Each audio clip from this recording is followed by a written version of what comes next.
Hey there guys, so in this video I'm going over how to train as a time poor dad and the best way to go about it. So I coach a lot of people, do a lot of online coaching, and what I have found best is what I'm basically going to explain and the concepts behind it. So training as a time poor dad, you want to have one primary heavy training day. Now, the reason I say one is because generally most people can always commit to just, one day a week where they can set that as their standard. So in that main day, I like to put bench press because that's going to hit the anterior upper body really quite hard. So it's going to hit chest, shoulders, and triceps. And it's also then a lift that you can progress quite well, and it works a significant amount of muscle mass, and it's just a general benchmark of upper body strength. So you put this lift together, and generally I'm going to say, 4 sets of 10 works quite well for most time poor dads. If you're a time poor dad and you're into powerlifting as well, working up to a heavier single, top single, and then having 4 sets of back offs, you might do 2 sets of 5 followed by 2 sets of 10, whatever you want. But the basic concept is you want to have your 4 working sets done on the Monday, quality work, and that way you can tick it off the list. If you're pushing those 4 sets really quite hard, you only have to bench once a week. That's what happens to me a lot of the time, and it works really quite well. Later on in the week, if you want to hit some lighter bench, go for it, typically on a Thursday. Or if you just want to hit 4 sets of 25 for push-ups on a Thursday, it's still extra pressing volume that all adds up. But Monday being say the main day is when I do my heavy upper body, and I've just found 4 quality working sets is enough to get the response that you need to coast through the rest of the week and still make progress. In terms of upping the weight, 2.5 kilo jumps each week works really quite well, but it depends on the individual. Now, after bench press, I then move into squats. Now, squats, if you want, you can stick with traditional back squats like I'm doing here, and this is in a comp prep. So again, comp prep, work up to a heaviest single, followed by 3 to 4 back off sets, reps anywhere from 5 to 8. Really depends what you're trying to do in terms of physique development. But again, the 4 sets works really quite well. Now, if you're someone that doesn't particularly like traditional squats, by all means, swap it for front squats if you want. If you don't want to do front squats, you can do hack squats. If you really don't like any of them, then I guess, the next best bet is going to be leg press. But again, it comes down to putting in enough work that you can then coast for the rest of the week while still progressing from week to week. Now, the reason I put squats after bench press, or legs if you want to call it after bench press, is simply because, if you train legs first and you push really quite hard, you just feel drained and you don't feel like doing anything else. Start with a bench press, then move to legs. After legs, a lot of people just call it quits. I've done upper body and lower body. I've hit them really quite well. I'm happy with that. I might do a little bit of core work or some foam rolling, or I might just do some, speed and technique work just to restore the movement pattern to something that's moving nice, quick, and clean for the next training session. Now, that's what I typically do, and that's what I'm doing at the moment on a Monday, training as a time poor dad. I'm doing my heavy upper body and lower body, and then that's basically it. It then frees up the rest of the week to do assistant exercises and scatter in the additional training volume wherever you need. Even if the next day you went and did some leg extensions, so be it. You just call it as, 24 hours rest between exercises. For me, typically the day after, I'll then go and do pull-ups. I just work my back really quite thoroughly, hits a bit of biceps as well. It's also really good for having that decompression feeling on the spine, just a little bit of, spinal traction with your own body weight. So, if you're ticking the boxes that way, putting together a quality training program is going to work really well. Now, another mistake that a lot of people make is trying to stick to the 7-day, training week.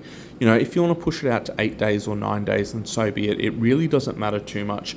If you're getting your primary training session in where you're doing your bench and your squats, or upper body, lower body, heavy anterior, and then something for lower body, followed by somewhere in the week, something for back, you're going to progress. And trying to chase perfect on paper is going to cause a lot of people either to get really frustrated or just not to start at all. They don't understand how to put a training split together, and it becomes really quite difficult. Versus if you take the approach that, I've done my primary session for the week, now everything else can be assistant exercises scattered around what I need. It does make a really big difference. So as I was saying, one of my primary assistant exercises is then pull-ups, works the back really quite thoroughly. From that, normally on a Friday, I like to do my secondary pressing session for the week, and that's in the form of a, one arm overhead press. For me, I like that exercise simply because, it hits the delts really quite hard, still hits the triceps really well, and that way I don't have to throw in any direct tricep work because they're getting hit really quite hard. The other thing it's going to do is work the upper and mid back from a stabilization standpoint. So your upper back just has to work really hard just to stabilize the scapula, help hold yourself in position, as well as your core. It just has to switch on and help brace everything. So it's a compound movement that's going to tick quite a few boxes and just works, the upper body in a unique way. Other exercises, personally, I like doing shrugs, just helps, develop upper back. For me, if I develop upper back, that carries across to my bench press because, I'm a powerlifter. I retract my scapula and hold myself in position. So anything for me that's, upper body related or upper back related is going to have quite positive carryover to the lifts that I want. And again, I've nailed my main day on the Monday. I can scatter the accessories wherever I want or double up on them throughout the week, especially if I have a poor training session. So, Tuesday, for example, I did some shrugs. They weren't the best. I just felt a little bit too fatigued from Monday's heavy training session. So it just means, on a Thursday or Friday, I get to have another crack at it. It's not a set training day in terms of, I have to get 4 sets of this. Sometimes it's simply, I'll just do a set. Things don't feel 100% correct. So, okay, I'm just going to move on to something else. Later in the week, I'll come back and, get done whatever I sort of missed.